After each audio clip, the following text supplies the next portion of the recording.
Putin's increasingly tyrannical, despotic politics.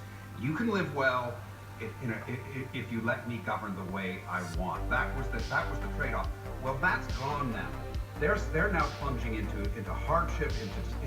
They're rolling back to 1998 when the country was in a crisis, when life was very hard, and suddenly Putin's that authority, that compact is gone.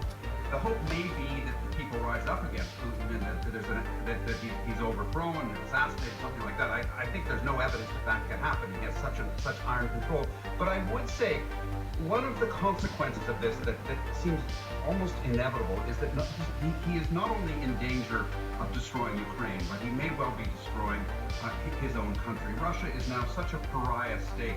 And you know, just a moment happened to me today that I found incredibly moving. I bumped into a Russian woman here in London who I know well and have worked with, and just casually said, "How are you?" And she burst into tears and she said, "I feel so ashamed.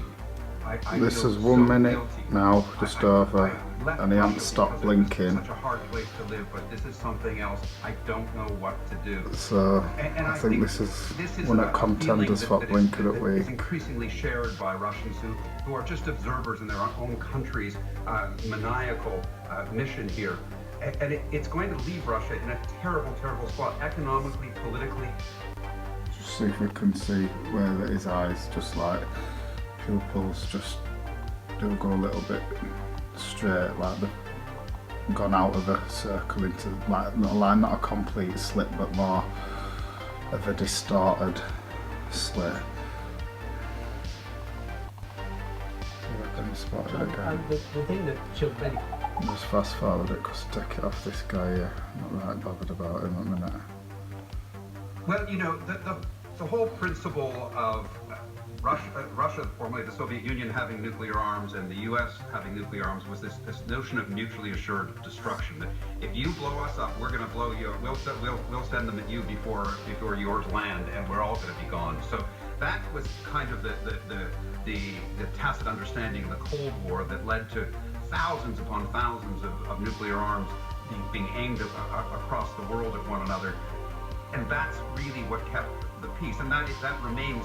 So he hasn't stopped blinking again. This is really the first time in the post-Cold War era where we have seen this kind of right, now watch him. Watch this guy here. The Biden White House is very see him touch his neck then, right?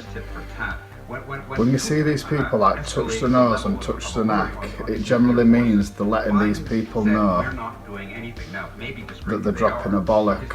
You can see that on YouTube content creators sometimes when they're doing podcasts, and one of them spazzing out and then they'll try scratching the nose, itching the face, or doing something to let them know. Now if it were just camera, there'd be no need to let these people know because it's just genuinely an innocent camera, you know, defect, or that's just what the camera does. But when they're too busy, look at, when they're too busy, we'll go back to that again. So this is twice now that that guy presenting, when the camera's gone on him, yeah, has done a body movement or is shaking his head like that, as if to let him know that he is dropping a bollock. So it's been going now for nearly 4 minutes and he still hasn't stopped. Hubris that's driving this. This just doesn't happen. I think that might be too simple. He's just maniacal. Thomas,